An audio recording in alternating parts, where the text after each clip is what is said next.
Hey everybody, today I'm going to show you how I doctor up a cake mix. It is so delicious. It makes the most moist homemade tasting cake that you have ever put in your mouth. The recipe is in my cookbook. It's on page 182 for those of you who have my cookbook. For those of you who don't and would like to order it, I'll put the link so you can just click on that.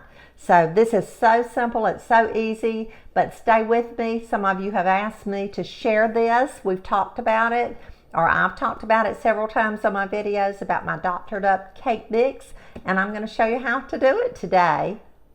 Before we start mixing our ingredients together to make our cake layers, I want to tell you just a little bit about the things that I have done to prep. First of all, I have gathered all of my ingredients.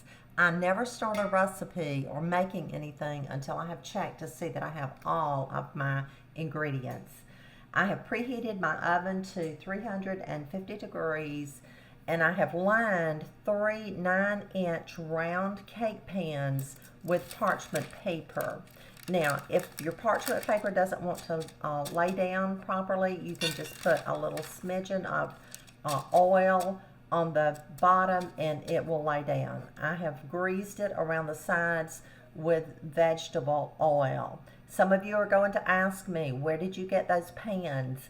These are stainless steel pans. I love them. I cannot find them anywhere, online or in stores. But I do know that they do make some wonderful cake pans. The main thing about your cake pans is you don't want to drop them. You want them to stay even. You don't want to warp them in any way. But I've had these about probably 30 years or so. The next thing that I want to tell you is that I am using a Duncan Hines Butter Golden cake mix. Now, back in the day when Mama came up with this recipe, or someone may have shared it with her, the cake mixes had 18 ounces of cake mix. We only get 15.25 ounces of cake mix in the box. So I like to add extra, and I'll be telling you about that in just a minute. I buy mine when they're 2 for $1, or I get them at Walmart, which they're under $2. But I do like this particular cake mix. So that's what I'm using today. So I'm starting out by placing 1 box of the Duncan Hines Butter Golden cake mix in my bowl. To that, I'm adding 1/2 cup of cake mix. So I'm just adding extra cake mix. I'm going to add 1/4 cup of sugar, 1/4 cup of granulated sugar. There's a little speck in that. To that, I'm adding 1/4 cup of water, 1/4 cup of water, 1/3 cup of vegetable oil, and I'm using just cooking oil that I bake with or that I fry with. And to this, I'm adding 8 ounces of sour cream. 8 ounces of sour cream.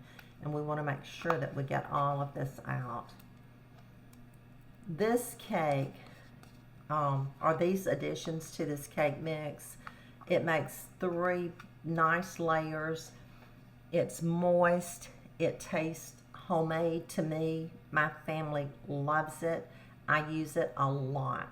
I make a lot of cakes with ingredients that are from what I call from scratch.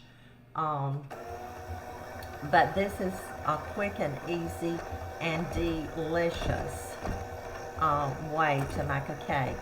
So I just go ahead and start mixing these ingredients together to get all the dry ingredients incorporated.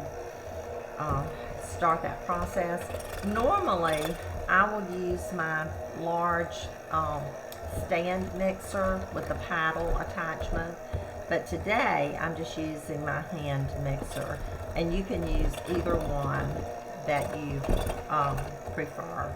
This is quick, It's easy, and it doesn't take any time to get it done. After you get the dry ingredients kind of moistened with the liquids that we've already added, then you want to add 3 eggs. And I'm going to add these one at a time. You've always heard that. Add your eggs one at a time and beat them in. And another thing, they don't make eggs. Our chickens apparently don't make eggs as large as they used to. So I've just added another egg. That's 2 eggs.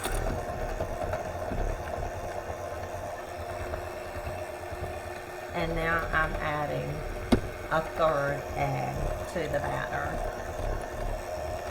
I'm going to turn it up.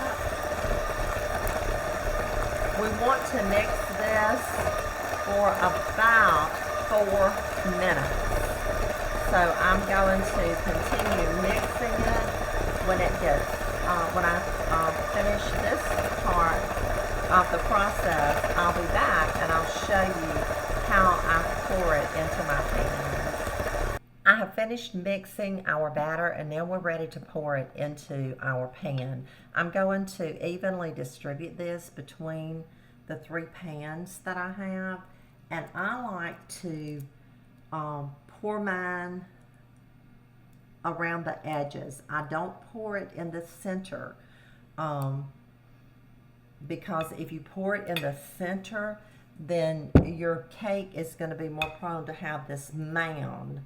So then I like to take it and take my spatula and push it out toward the sides.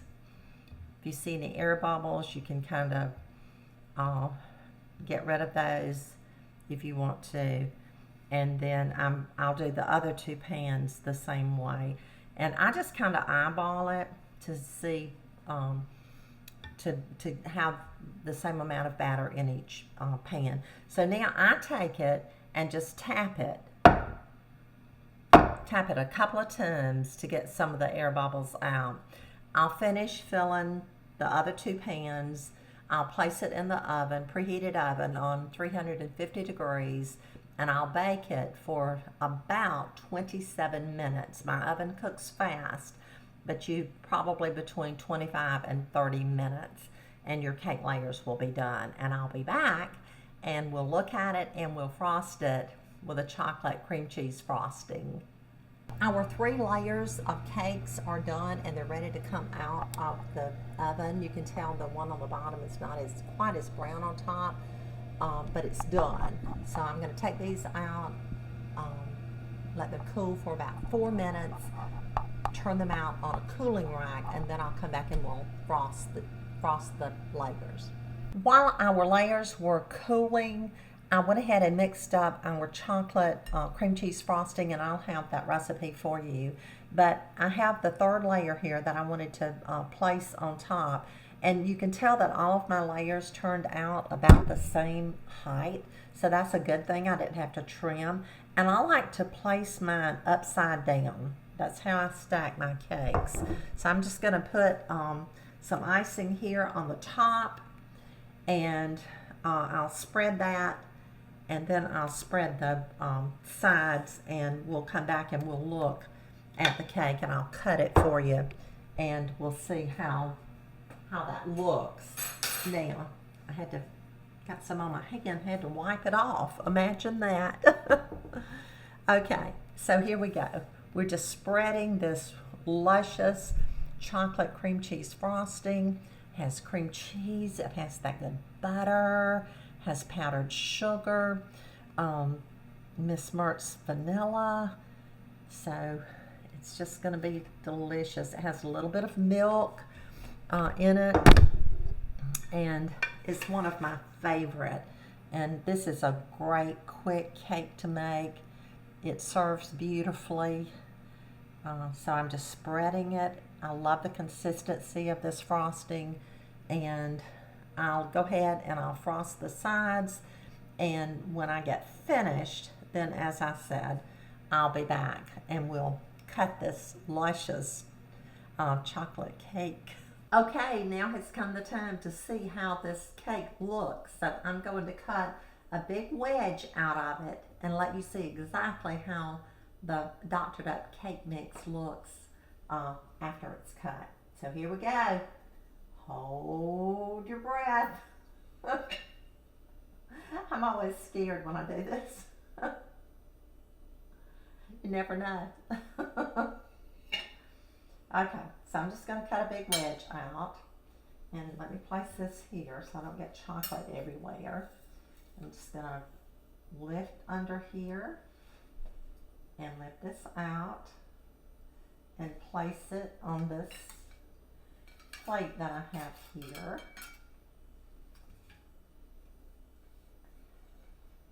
So that's what that looks like.